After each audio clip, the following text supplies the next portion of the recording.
44 अध्याय उसके 8वें पद को हम देखते हैं, मत डरो और न भयभीत हो, क्या मैं प्राचीन काल ही से ये बातें नहीं सुनाई और तुम पर प्रकट नहीं कि तुम मेरी साक्षी हो?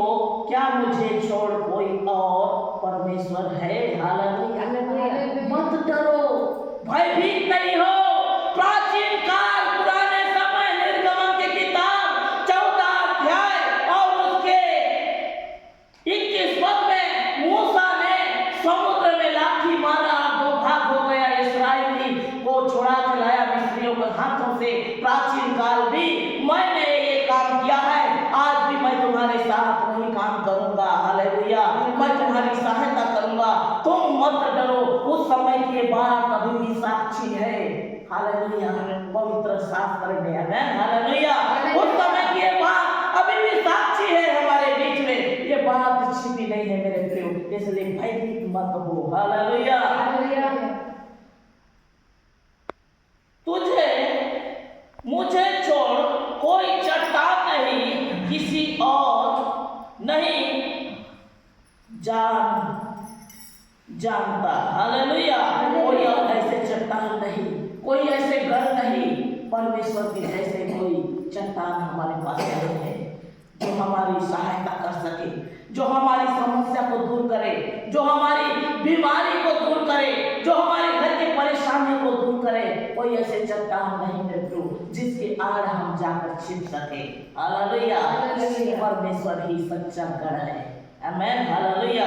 इसलिए परमेश्वर का वचन में लिखा है, मत डरो और भयभीत ना हो, क्या मैं प्राचीन काल ही से ये बात तुम्हें नहीं सुनाई और तुम पर प्रकट नहीं की? तुम मेरे साक्षी हो। हालेलुया। हम इस बात की साक्षी है कि परमेश्वर ने ऐसे ऐसे काम हमारे लिए किया है। हालेलुया। हमारे पूर्वजों के लिए किया है, इस बातों का साक्षी है परमेश्वर का वचन देते हो। हालेलुया। इसलिए हम परमेश्वर के वचन को मानते हुए चले कि जब परमेश्वर अद्भुत पराक्रम में यहोवा हमारी सहायता करेंगे और हमारी हर एक समस्या को दूर करेंगे। इस समय मीका की किताब देखेंगे, बाइबल में मीका, हे मेरे बैरी मुझ पर आनंद मत कर। जब हमारे ऊपर कोई समस्या आ जाता है उस समय बैरी क्या करते हैं? पहले आनंद करते हैं, अच्छा हुआ उनके घर ऐसे समस्या आया। हालेलुया। अच्छा हुआ उनके घर ऐसे परेशानियां आया। बैरी यानी जो बैर रखता है, जो हमारे विरोध रखता है, हे मेरे बैरी मुझ पर आनंद मत कर, क्योंकि जो ही मैं गिरा तो ही मैं उठूंगा। हालेलुया।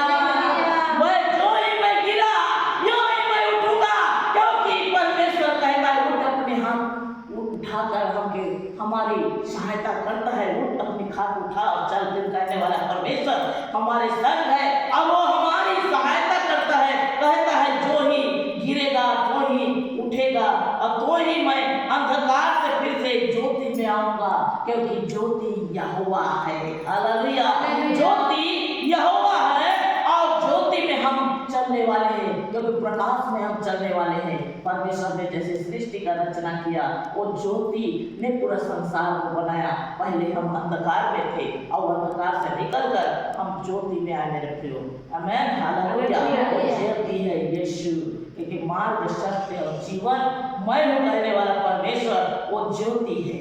और नहूम की किताब 1 अध्याय उसके 2 पद में हम देखेंगे, यहोवा जलन उठाने वाला और बदला लेने वाला ईश्वर है। हालेलुया। वह जलन उठाने वाला और बदला लेने वाला।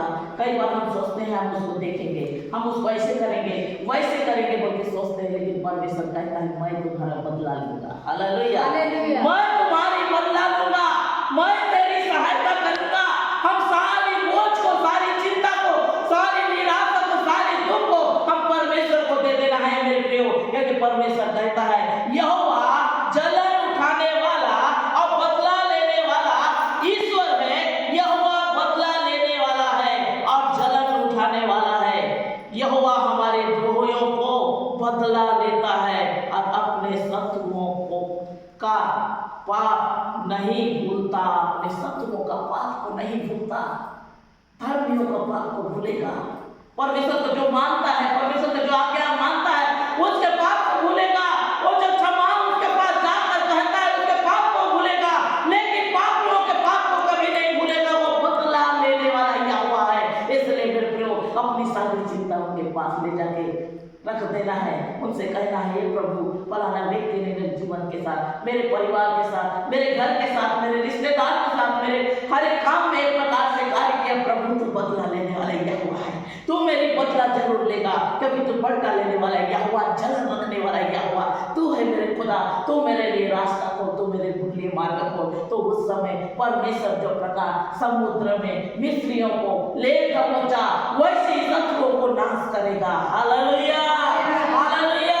इसलिए परमेश्वर का यह वचन में लिखा है, यहोवा अपने द्रोहियों से बदला लेता है। वो हमारे द्रोहियों से वो बदला लेने वाला परमेश्वर है। आज नहीं तो कल, क्योंकि बहुत बार हम भी अपने जीवन में देखे, बहुत सारे लोगों ने प्रभु के विरोध में बहुत सारे टेढ़े मेढ़े बात करते गए, लेकिन परमेश्वर एक समय आने पर सभी को बदला लेना शुरू कर दिया। हालेलुया। बहुत सारी गवाही है, बहुत सारी गवाही है। मैं हालेलुया, क्योंकि परमेश्वर का वचन में लिखा है, मैं बदला लेने वाला यहोवा हूं। मैं शत्रुओं के पाप को कभी क्षमा नहीं करूंगा, कहता है, और उसने क्षमा नहीं किया, वह बदला लिया। आमीन, हालेलुया। देखें तीसरा पद में, यहोवा विलंब से क्रोध करने वाला और बड़ा शक्तिमान है। वह दोषी को किसी प्रकार से निर्दोष ना ठहरेगा। यहोवा भयंकर आंधी में होकर चलता और बादल उसके पांव की धूल है। हालेलुया। वो दोषी को निर्दोष कभी नहीं बनाएगा। आमीन, हालेलुया। वो विलंब से कोप करने वाला। आज जैसे हम कोई काम को कर रहे हैं, कोई टेढ़ा मेढ़ा काम कर रहे हैं, हमें सोच लेते हैं कि हमको सजा परमेश्वर के ओर से नहीं मिलेगा। हमें सोच लेते हैं परमेश्वर कोई प्रकार दंड नहीं देगा, क्योंकि हम जो भी कर दिए सो कर दिए। लेकिन बाइबल में लिखा है, मेरे प्रियो, वो विलंब से कोप करने वाला, विलंब से कोप करने वाला परमेश्वर यहाँ ने वो देर से सजा देने वाला। हालेलुया। वो देर के समय के अनुसार सजा देने वाला, समय यहोवा विलंब से क्रोध करने वाला और बड़ा शक्तिमान है। उसके समान इस संसार में कोई दूसरा नहीं है। वह दोषी को किसी प्रकार से निर्दोष नहीं ठहराएगा। जो दोष कर रहे हैं, परमेश्वर के विरोध में बातें कर रहे हैं, परमेश्वर के विरोध में काम कर रहे हैं, परमेश्वर के लोगों को टेढ़ा मेढ़ा व्यवहार कर रहे हैं, उनको वह कभी भी नहीं छोड़ेगा, उनको वो दंड जरूर देगा। इसलिए परमेश्वर की जन केवल परमेश्वर के ऊपर आशा लगा कर बैठे, ताकि परमेश्वर उन्हें दंड दे। Hallelujah, hallelujah. निर्दोष को ना ठहरेगा। यहोवा बवंडर और आंधी में होकर चलता है। वो बवंडर में होकर चलने वाला, आंधी और तूफान में चलने वाला, बादल उसके पांव का धूल है। हालेलुया। ऐसे सर्वशक्तिमान ईश्वर, ऐसे महान परमेश्वर, उसके समान इस संसार में कोई नहीं मेरे प्रियो। हालेलुया। जो बादल में जब चले तो बादल उसके पैरों का धूल है। हालेलुया। सिंहासन, पृथ्वी उसकी पैरों की चौकी। ऐसे महान परमेश्वर को मैं राम एक जगह मानते हैं और उनकी महिमा करने के लिए जगह उपस्थित हुए मेरे प्रियो। उसके समान इस संसार में दूसरा कोई भी नहीं है। Hallelujah, hallelujah. इब्रानी के किताब इब्रानी 10वां अध्याय उसके 30 और 31 पद में हम देखते हैं। इब्रानी 10वां अध्याय उसके 30 और 31 में लिखा है, क्योंकि हम उसे जानते हैं जिसने कहा, पलटा लेना मेरा काम है, मैं ही बदला दूंगा। फिर यह कि प्रभु अपने लोगों का न्याय करेगा। वह परमेश्वर कहता है, बदला लेना मेरा काम है। आज कोई युद्ध कर रहा है, कोई लड़ाई कर रहा है, कोई झगड़ा कर रहा है, कोई प्रकाश टेढ़े मेढ़े काम कर रहा है, उससे बदला लेने वाला मैं हूं। तुम इसमें सामने खड़े नहीं हो, क्योंकि युद्ध युद्ध तुम्हारा नहीं मेरा है कहने वाला यहोवा है। हालेलुया। बाइबल बताती है मेरे प्रियो, क्योंकि हम उससे जानते हैं जिसने कहा है पलटा लेना मेरा काम है, मैं पलटा लूंगा। जो तुम्हारे विरोध में बातें करे हैं, जो तुम्हारे विरोध में काम किए हैं, उनका पलटा मैं लूंगा। तुम निराश मत हो, कहने वाला परमेश्वर हमारे साथ में है। बदला दूंगा। फिर यह कि प्रभु अपने लोगों का न्याय करेगा। आज हम बोलते हैं प्रभु ऐसी समस्या ऐसी परिस्थिति आ गई, फिर भी हे परमेश्वर तू कहाँ है, तू कब हमारे लिए तू न्याय करेगा। बाइबल बताती है वह न्याय करने वाला यहोवा है। हालेलुया। वो न्याय करने वाला परमेश्वर है, वो बदला देने वाला परमेश्वर है, वो पलटा देने वाला परमेश्वर है। वो गलत को कभी साथ नहीं देता, वो शत्रु का न्याय करेगा। Hallelujah, hallelujah. इसलिए मेरे प्रियो वो हमारे युद्ध करने वाला परमेश्वर है, वो हमारे लिए युद्ध करता है। जितने परमेश्वर के हाथों में पड़ना भयानक की बात है। जीवते जीवते परमेश्वर की हाथों में पड़ना भयानक की बात है। आज जो हम परमेश्वर के हाथ में पड़े हैं मेरे प्रियो, परमेश्वर हमारे लिए आशीष और आनंद का कारण बना है। हालेलुया। हमारी हर एक जरूरतों को पूरा करता है, हमारे सोच विचार को पूरा करता है, हमारी चिंता निराशा को दूर करता है, हमारे परिवार के हर एक लोगों को पर अपने आशीष को उड़ेलता है। जीवते परमेश्वर के हाथों में पड़ना भयानक की बात है। आज भयानक बात है कि हम परमेश्वर को जानते हैं। हालेलुया। परमेश्वर के रास्ता में चलते हैं, इसलिए भयानक बात है। वो साधारण नहीं है, वो सर्वशक्तिमान ईश्वर है जिसके रास्ता में हम चलते हैं मेरे प्रभु। इसलिए जो भी समस्या आएगा हम परमेश्वर के पास रखें, वो युद्ध करने वाला यहोवा वो युद्ध करेगा। इब्रानी की किताब 12वां अध्याय उसके 29 पद में लिखा है, हमारा परमेश्वर भस्म करने वाला आग है। हालेलुया। वो भस्म करेगा, वो शत्रुओं को नष्ट करेगा, वो शत्रुओं को राख करेगा। इसलिए परमेश्वर का वचन में लिखा है वह हमारा परमेश्वर भस्म करने वाला आग है। उससे कोई नहीं बचेगा मित्रों, शत्रु नहीं बचेगा। इसलिए वो हमारे युद्धकारी परमेश्वर है, वो हमारे संग है। परमेश्वर हमारे संग है तो हमारा विरोध कौन खड़ा हो सकता है। हालेलुया।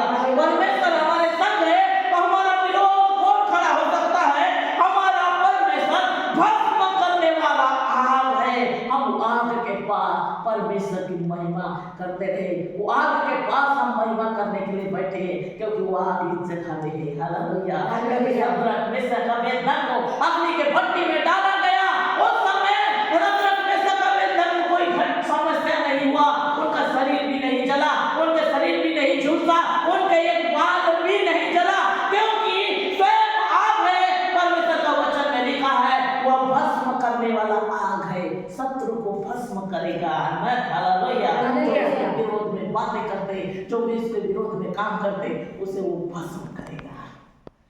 इब्रानियों के किताब 13वां अध्याय उसके 6वां पद में लिखा है, इसलिए हम निडर होकर कहते हैं प्रभु मेरा सहायक है। Hallelujah, hallelujah. क्योंकि परमेश्वर हमारे संग है तो हमारा विरोध कौन खड़ा हो सकता है। इसलिए हम निडर होकर कहते हैं प्रभु मेरा सहायक है, मैं ना डरूंगा। मनुष्य मेरा क्या कर सकता है। मैं ना डरूंगा, ना भूत से, ना पिशाच से, ना शैतान से, ना कोई मनुष्य से मैं नहीं डरूंगा, क्योंकि परमेश्वर मेरे साथ है। हालेलुया। इसलिए हम निडर होकर कहते हैं प्रभु मेरी सहायक है, मैं ना डरूंगा। मनुष्य मेरा क्या कर सकता है। परमेश्वर का धन्यवाद हो। हम डरे तो किससे डरे। हम देखेंगे इस मत्ती सुसमाचार 10वें अध्याय 28 पद में हम जब देखते हैं, इसमें लिखा है जो शरीर को घात करते पर आत्मा को घात नहीं कर सकते। हालेलुया। जो शरीर को घात करते, जो आत्मा को घात नहीं कर सकते, उससे मत डरना। शरीर को घात कौन करता है। हालेलुया। शरीर को घात कौन करता है। शैतान, शत्रु। हालेलुया। तलवार बीमारी